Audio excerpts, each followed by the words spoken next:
The phrase, go woke, go broke, gets uttered an awful lot. But it's nice to have numbers, real numbers, hard, measurable numbers to actually put behind that. The Godot game engine, many of you will remember, back in September, early October of this last year, just a few months ago, they enacted a mass cleansing.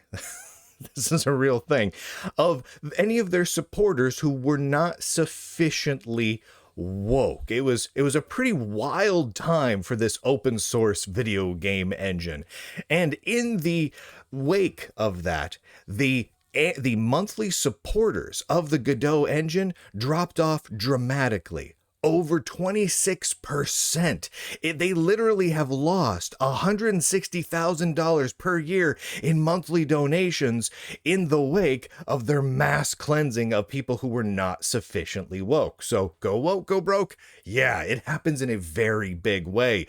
Just to give you the exact snapshot of the numbers here, in August of 2024, so the month before the mass cleansing of anyone who wasn't woke enough, Godot was bringing in €52,656,000, which roughly dollars, per month in user support of people donating to the Godot game engine. It's a pretty good chunk of change, right? And this went into the Godot Foundation, supported multiple full-time employees, and really kept the development of the Godot game engine a-rockin'. So that was August of this last year. The next month, in September, things went a little nutty. Things went real nutty. In fact, a number of Godot game engine supporters, fans, developers, contributors, people who donated to them financially, came out and made a few statements along the lines of this.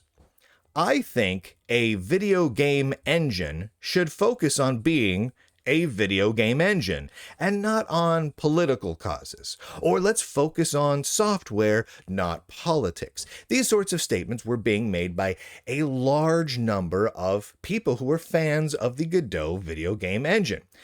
Those people were labeled by Godot Foundation employees the filth of humanity and toxic pieces of beep, and were mass banned across the internet.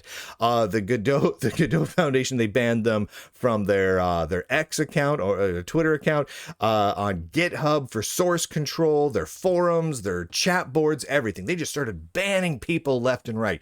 Huge numbers of people got banned. They called it a mass cleansing because they got to cleanse that filth of humanity, essentially anyone who wasn't sufficiently woke. And they doubled down on it. They even blamed people for being banned. Oh, if you got banned, well, that must mean you are a pretty bad person. They censored journalists, and they told some people that they'd think about unbanning them if they begged hard enough. Like, it was crazy.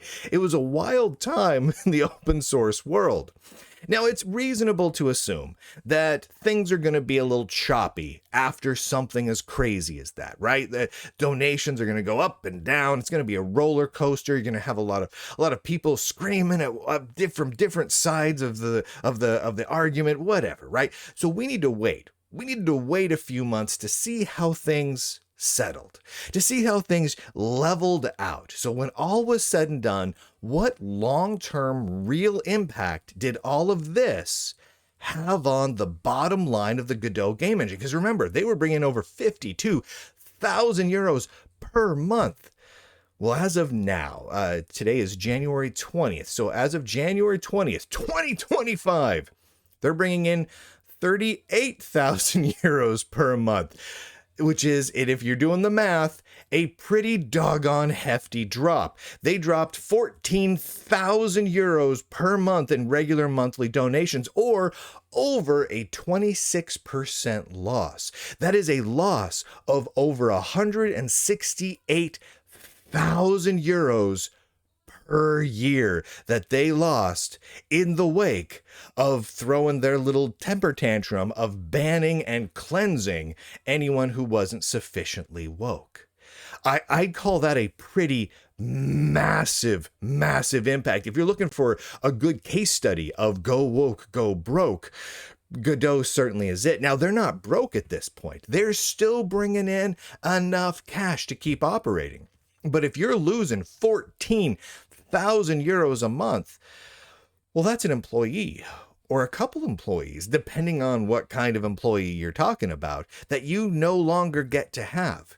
That's events that you no longer get to hold. That's a big chunk of change. I'm sorry, if you're not a mega billion-dollar mass organization, which Godot is not, you can't really afford to have a 26% loss in your revenue over the course of a couple of months simply because of a weird little set of political ideals. But yet that's what happened with Godot. It's truly fascinating. Now, they have not published their financial report, the Godot financial report for this last year, for 2024 yet. The most recent full financial numbers that they've published are from the year prior, 2023. So we only have tidbits to go on here, what they report on their donations page on their website. So it'll be interesting to see once they do publish their financial reports and we do get a chance to look at some of those annual records, what that all really looks like. But right now it doesn't look great. And my guess is the current year, 2025, will look even worse because, well, most of 2024 was before they had their big screw up. Right. So 2024 in aggregate will probably look pretty okay until the very end for Godot is my guess. And then 2025, because January onward is currently over 26% lower than what they were doing the previous year. That's a pretty big slap in the face. Now there's a lot of other stuff going on with this because of what happened. Not only did the Godot game engine alienate a ton of developers, users, supporters, enthusiasts, even some journalists, they caused a large portion of their developer community to create a fork of Godot called Redo or Redot or however you want to pronounce it. And they went off and they founded their own thing. Now, what's interesting about this is even if the Redo fork of Godot is marginally successful, even if it only is a little successful, it is going to continue to siphon off users, funding, interest, and developers from the main project. Even if just a small amount, that's just going to add on top of the large amount of people that they ostracized, alienated, and otherwise pissed off with their activities in their mass cleansing this last September and October. And what's really crazy about all this, despite the fact that the foundation has lost a ton of money and stands to lose an awful lot more, as well as losing just a huge amount of credibility, cause unnecessary competition to spring up, and all sorts of things, the primary person responsible for this mass cleansing, a person who has the pronouns of she/they, a Natalie Gala, was responsible for this, still remains employed by the Godot Foundation. So they doubled down, kept the person who cost them a huge amount of money employed. There was no real upside to any of this. They did not benefit in any way I can see. And I'm guessing, based on this particular person's LinkedIn page, this person does not earn what the Godot Foundation lost. Right? You know what I'm saying here? The Godot Foundation lost $14,000 a month, and I'm gonna guess this person probably doesn't make $14,000 a month. It's fascinating. It's fascinating to see. But what this all points to is a very, very, very clear and easy to follow case model for go woke, go broke. It's right there in the numbers. Holy heavens. When they do put out their financial statement for the current year, obviously I'll take a good look at that and see what it is. Now, I reached out to the founder of Godot, to the Godot Foundation, to their social media, to their emails, to everything, to try and get a comment from them on all of this, because they clearly know about it, right? You don't lose 26% or more of your income and not notice. So I wanted to reach out to them. What do they think about this, right? Do they have a comment? Do they have a plan for future? Do they plan to fix it? Like what are they thinking? I got no response at all. Now, obviously, if they do eventually get back to me, I will let all of you know, and because that's what we do here. But as yet, I have not heard a gosh darn thing.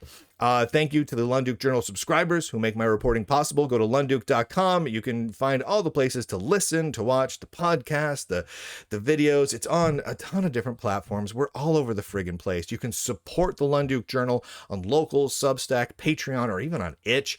We're all over the place. It's amazing, and you love it very much. And with that, boys and girls, nerds and nerdettes across the inner tubes, I do declare, end broadcast.